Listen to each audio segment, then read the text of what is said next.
Hi guys, this is the Shankfellow again, and I'd like to take this time to demonstrate my little RTS simulation here that I have working with concurrency and multi-threading. This was the finale to a chapter of one of our Guildhall courses where we were learning about threads, mutexes, events, semaphores, and the Dining Philosopher's algorithm. For the course, actually, we implemented lockless lists and lockless FIFOs. The FIFO being a simple ring buffer that could be accessed by multiple threads to add and remove from the FIFO simultaneously without breaking invariance or creating deadlock, actually.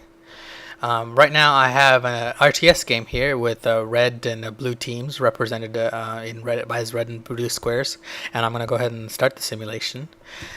Each of the characters shoot against an enemy denoted by the red and blue lines, and therefore from there move randomly towards the center, attacking them.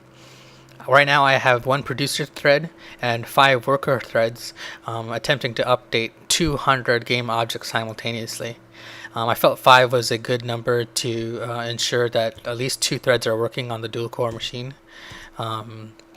and then more with hyperthreading, and then if one gets done with its work share early, the others can continue.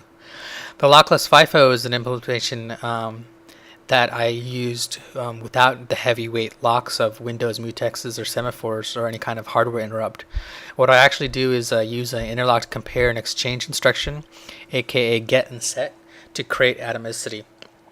The get and set gets the current value of the next value in the FIFO, and if it is as expected as it was before, it sets the new value. Otherwise, another thread has come in and messed up your invariance, and you have to try again. The threads continue spinning in this manner up to 5 times before sleeping for a millisecond, and that's a lot faster and more efficient than the heavy unlocking and unlocking mechanism, or the waiting and signaling mechanism that is essential to mutexing or semaphores. The RTS demonstration represents this concurrency with 200 game objects being updated simultaneously. The concurrency is deterministic, so thread competition doesn't change the result, and it's very important for network games and other RTS games such as StarCraft, for example.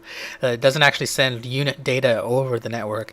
They just send mouse clicks and keyboard commands, and the entire simulation must be recreated exactly on each participating machine.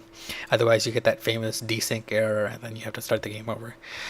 But yeah, that's an example of networking determinism and the concurrency that I have here with my lockless FIFO and multiple threads. I hope you like this demonstration. Thank you very much.